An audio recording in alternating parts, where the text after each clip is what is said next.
안녕하세요 여러분, 도쿄미큐입니다.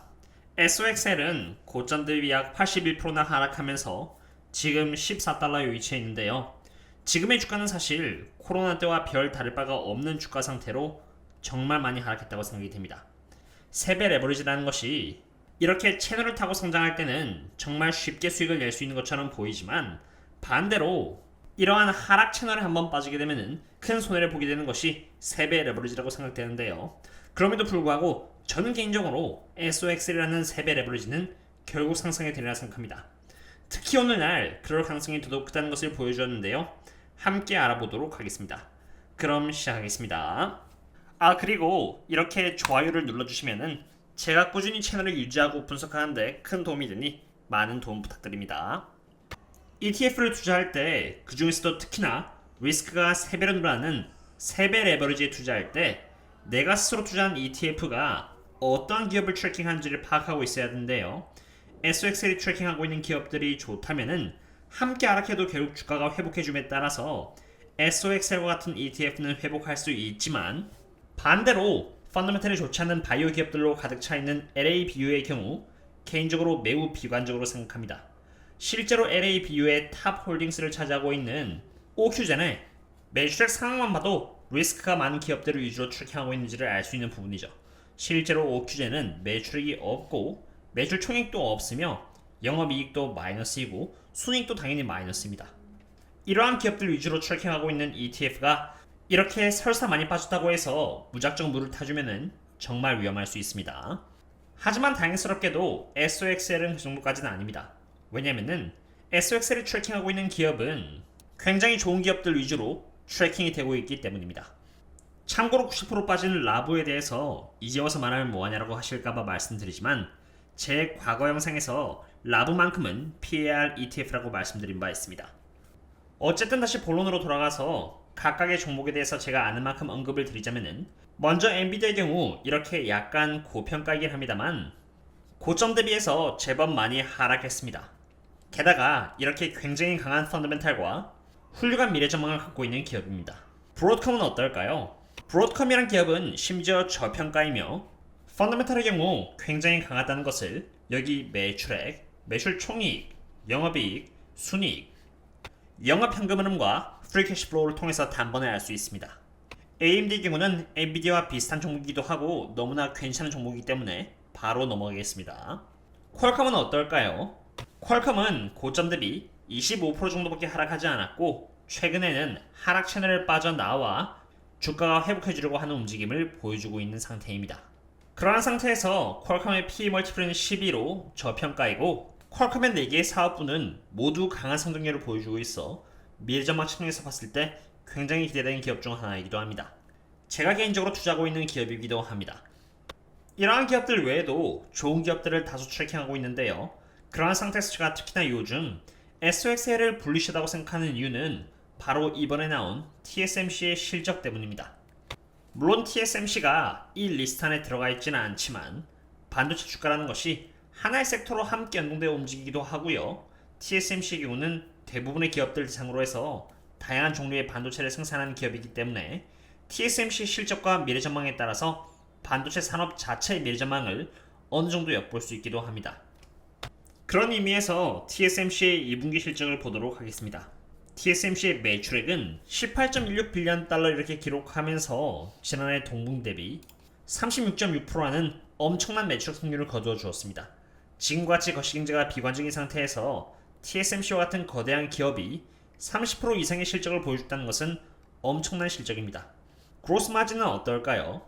그로스 마진은 매출 총이익을 매출액 대비해서 보는 것을 바로 그로스 마진이라고 하는데, 얼마나 효율적으로 원가 비용을 관리하는지를 보여주는 지표입니다. 이번에 59.1%를 기록하면서 지난해 동분기 대비 자그마치 9.1포인트나 높여주었습니다. 그로스 마진 높이는 것은 사실 굉장히 힘든 것입니다. 그런데 10% 가까이 마진율을 높여줬다는 것은 칭찬할 만한 일입니다. 영업이익률은 49.1%를 기록하면서 지난해 동분기 대비 10포인트나 성장해 주었고, 순이익은 지난해 동분기 대비 76.4%나 성장해 주었죠. 참고로 2022년 2분기 애널리스트들의 가이던스를 전부 다 깼다는 것은 말할 필요가 없겠습니다. 그럼 TSMC의 2022년 3분기 가이던스는 어떨까요? 3분기 매출액 가이던스로는 19.8빌리언 달러에서 20.6빌리언 달러를 기록할 것으로 예측을 했는데 이것은 18.5빌리언 달러라는 예상치를 훨씬 웃도른 가이던스였고 마진율은 57.5에서 59.5%로 56%라는 예상치를 뛰어넘었습니다. 영업이익률의 경우 47에서 49%를 봤는데 46%의 예상치 이상이기도 했죠. 그리고 경영진은 2022년 내내 매출 성장률이 20% 중간에서 말 또는 35%까지 성장할 수 있다고 내다보았고요. 5, 6년 동안 장기적 연평균 성장률은 15에서 20% 정도를 바라보고 있다고도 언급했습니다. 그런데 뭔가 신기하지 않나요? 여태까지 제가 언론 뉴스에서 들었던 것과는 정반대 상황이 벌어지고 있습니다. 제가 지금까지 들은 것만 해도 PC 쪽과 스마트폰 그리고 다른 가전 쪽에서 수요는 줄고 있으며 그 결과 샤오미, 비보, 오포는 스마트폰의 주문량을 20%나 줄였고 퀄컴과 미디어텍은 2022년 말에 5G 칩을 30%나 줄였으며 AMD 경우 6나노 공정과 7나노 공정으로 만들어지는 반도체를 취소하기도 했습니다. 이처럼 TSMC의 고객들이 수요 조절을 조금씩 하고 있지만 제가 예전부터 계속 말씀드려 왔듯이 PC와 스마트폰 자체 수요가 줄고 있다고 해서 반도체 양 수요가 줄고 있다는 의미는 아닙니다. 이것은 D램과 낸드를 생산하는 마이크론에 해당되는 이야기이긴 하지만 반도체 기업의 주가들은 섹터적으로 움직이는 경향이 크니 참고해볼 만한 가치는 충분히 있습니다. 실제로 PC의 출고량을 보면은 뉴스의 말대로 2024년까지 거의 성장률이 없다고 해도 과언이 아닌 상태입니다. 그러나 PC 회사 투자자가 아닌 반도체 투자자인 저희들은 PC 수량에 집중하는 것보다 PC에 들어가는 반도체 양 자체에 집중을 해야 합니다. D램을 기준으로 보면은 PC에 들어가는 D램 양 자체는 2024년까지 2.2배나 성장할 예정입니다. 그것도 그럴 것이 저희들이 사고자 하는 컴퓨터들의 사양은 점점 높아지기 때문입니다.